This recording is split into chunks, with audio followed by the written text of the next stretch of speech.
But what I'm learning here is that he he has a sort of macro view on his career, Yeah. and so therefore he kind of wants to. And if you are the top guy, you then you want to start being able to have the power to kind of make some of those decisions. So, do you think that if Lewandowski had come through the door, if some of the things that they were gonna, and look, life's not simple, so there might have been the greatest endeavor to get these certain players, or because it might have made logical sense, but didn't work out. If you Mm. think some of those things had come to fruition, do you think he would have stayed for longer? Yeah, I wonder often. They've never told me because I guess the dream was always to play at some point for Real Madrid. I think from a very, very young age he had that in his mind. Yeah. But yeah, you're right. I do wonder that if PSG had made him the main guy, really, really, and he felt that way, I just wonder if he would have been okay, not a one club man because he played that one season for Monaco Yeah. with the pros. But apart from that year, spent his whole career at PSG. Because I really think there was a point where that's all he wanted. And I really believe when he says he wanted to be the one delivering the Champions League, that was the holy grail for him as a Parisian, Paris born and bred. This is his club, his stadium, his people. To do that would have meant so much to him. He would love it winning for Real Madrid, but it would be the 16th. Mm. It's not the first one. Yeah. And it's got a different feel to it. So yeah, I believe. I think you're potentially right, but I don't know. They've never told me. But I guess there's also a couple of things at play. Like, there's a bit of a pinch point in the fact that, like, again, if you know he's got to play at 17, he wants to do this at 20, he should be captain at whatever it might Yeah. be, right?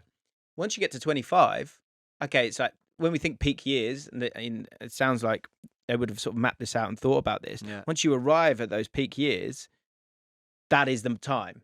That is the time to sort of go and be that Galactico. Yeah. And so I guess coming to sort of the current day, what's really interesting here is as brilliant as the sort of planning has been, he's now made that move to Real Madrid, Mm. and he starts to play a few games, and you know where I'm going here. Yeah. Well, you've just spoken about how he's not totally, thrilled with playing as that number 9, and he's at Real Madrid, and despite the from a biological standpoint, 25, perfect, off you go. In terms of being such a high achiever up to this point, perfect. But in terms of it being the right time to be at Real Madrid, I think that's a huge question mark that we're kind of living Yeah. in today. Is there a bad time to go to Real Madrid though? I wouldn't know. Yes, Considering he's the biggest club in the world. Well, I think the thing that's interesting here is that when you're talking about this modern era, and say like Neymar, this idea of him leaving Barcelona and going to PSG, people kind of feel like at different clubs there's a main character. Yeah. And Real Madrid has sort of always kind of had that. One era where they maybe struggled in terms of trophies and success was when they kind of had two too many in terms of the Galacticos with Beckham and Ronaldo and all those guys. And they were successful. Obviously, they won the Champions League in 2000, but then they added just just an extra ingredient that they maybe didn't need. Now, again, I don't think it's a bad decision, but could it turn out to be a mistake? I think today in November 2024, I think that's a fair question. Yeah.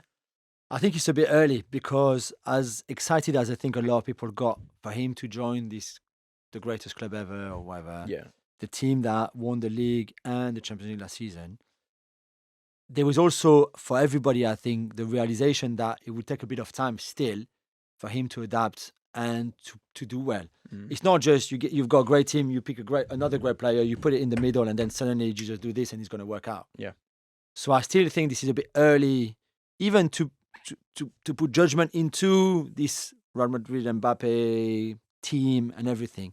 What I find really interesting, to go back to your questions, they obviously have tried to sign him pretty much every year in the last, I would say, 14 years or so. But there was a time when 17, 18, when Zidane was the coach, where they came again, and he said, okay, but your front three is Bale on the right, Benzema in the center, and Cristiano on the left. So where if I come now as a 18, 19, 20-year-old, whatever, where do I play? Where do I fit in here? So clearly it was not the right time. So they said, okay, maybe not. Let's wait a little bit more. So now, is he going to say, hang on, you've got Vinicius Junior, one of the second best player in the world behind Rodri right now, if you believe the Ballon d'Or, maybe the best for you in the world if you are a Vinicius fan on the left. So where do I fit? So then you say, okay, maybe not now, just let's wait until Vinicius. So maybe then in that case, you just wait and wait and wait and it never happens. Yeah. So this time he felt, okay, I'm going to go. Vinny is still there. He's the left winger in that team. Okay. I can play as a 9, but it will be fluid. We can rotate, we can move around, etc., which I think they will find a way. They will find a solution to play better. But he certainly felt that it was the right time for him to go there now, or like last summer.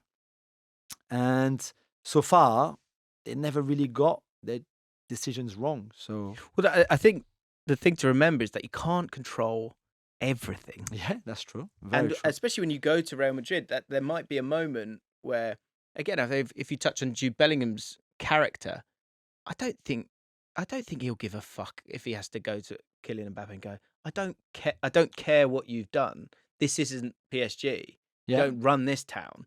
Like, this is like to bring him down a peg. Yeah. And also for him, in terms of for Kylian Mbappe as a person stepping into a new chapter, he may very well have to compromise and adapt. And I think that's a growing pain that I think we're gently seeing. Like, there's a lot of heat on him after the Barcelona game about being being outside, being offside and out of sorts.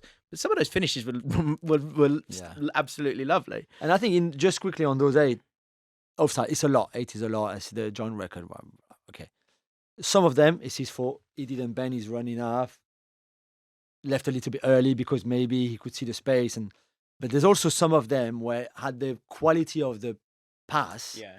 And I'm not saying Valverde is not a good passer or Tchouaméni is not a good passer, but if that ball leaves the foot of the passer half a second earlier, he's not offside. Yeah. And he scores. So I think, yes, it's not a good look when you're 8 times offside because you're thinking, like, what the fuck are you doing?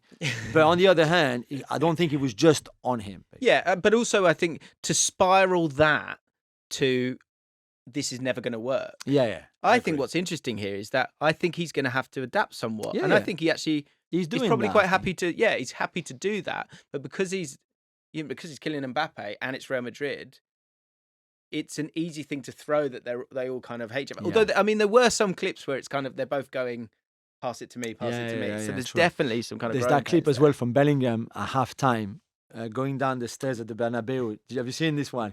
Where he says to Rodrigo, Kylian and Vini, listen, you have to score. Because if you don't score and we lose the ball, the track back behind you, because you don't do anything defensively, and we go back a bit to Messi, Neymar and Mbappe, it's so difficult for us. So just score your chances, take them, and then we're good because, then behind that, if you don't score, we left exposed. And I think I remember being at the semi-final second leg last season, Real Madrid Bayern Munich, where they had this miracle again, Joselu, etc., to win the game late. But at some point, it looked like they could be knocked out by Tuchel and Bayern and Kane. I was watching them, and Vini was not doing any defending. And there was a guy from French TV next to me, and I said, you know what? When Kylian comes in the summer, him and Vini will have to put a bit more effort defensively because otherwise it's never going to work. 1, not defending, not working, you could do with even Real Madrid. But 2, impossible. And this is exactly one of the problematic that they have right now to sort out. Do you think either of those are, from a footballing perspective, humble enough to work hard? I think they are more than humble, because I don't think humble is the right word for any of the superstars. They are too hungry and too much of a winner not to do it. So they live for winning. They live for wins, for Champions League, for trophies. So if you said to them, listen, you can do whatever you want, don't defend, but we're not going to win. If you want to win, not defending is not enough. Your talent, our talent, our 3 talent is not enough. You need to give me something more. Otherwise, it's never going to work out. And that's what makes them work. And history teaches us that. Again, we go back to other sports, other key figures. Michael Jordan would score all the points, and then Phil Jackson explained to him, it was called the triangle offense. Yeah. Like, you need to work as a team for you to get what you want. And I'm fascinated. I think he's too smart to not do that. Completely. And I think it, like you say,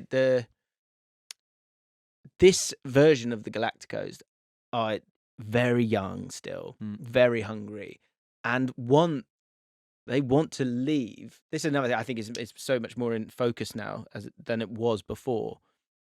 People don't Bellingham and Mbappe, they don't want a Champions League. They want 6. Yeah. They want And 6 6 because they Ballon want to d'Or. be Yeah. the GOAT. Absolutely. So I feel like that there's a conversation that's probably already been had or will need to Yeah. be had. If you can't fit both those two players in the team, what happens? I don't know, because I also think there's a balance issue within that team Yeah. outside of Mbappe, Cruz leaving, not Yeah. really being replaced, that kind of Agreed. player in midfield. I don't know. There was an offer from the Saudis for Vinicius, a mad offer, $500 million with huge wages for him. And if that offer ever comes back and Vini is tempted, and the money is there for Real Madrid to take, then they might take it. And then in a way, you get richer as a club. You get Kylian on the left, and then yes, you lose Vini. But Giroud up front. I imagine that. Get it done. Uh, Mitrovic. Yeah, and then, but I don't even think. I think Vini wants to stay. I think he wants to play with Mbappe. Mbappe wants to play with Vini, and they want to win together too. Mm. So we'll have to see. But I think Carlo Ancelotti is too good of a manager. The players, as you said, are too smart. They're too much of winners. Bellingham, Vinicius, Rudiger, all those kind of guys, to just leave this situation unsolved, really. And they're going to find a solution. And I expect them to be much better in the second half of the season, for example. When It's interesting, like the position side of it is that, long term, if for this to work, he will have to be a 9. Yeah. Because and Vinicius Junior is not a 9. Yeah. No, you're right. But also, because I know you love your basketball like me, those super teams in NBA rarely works, let's be honest.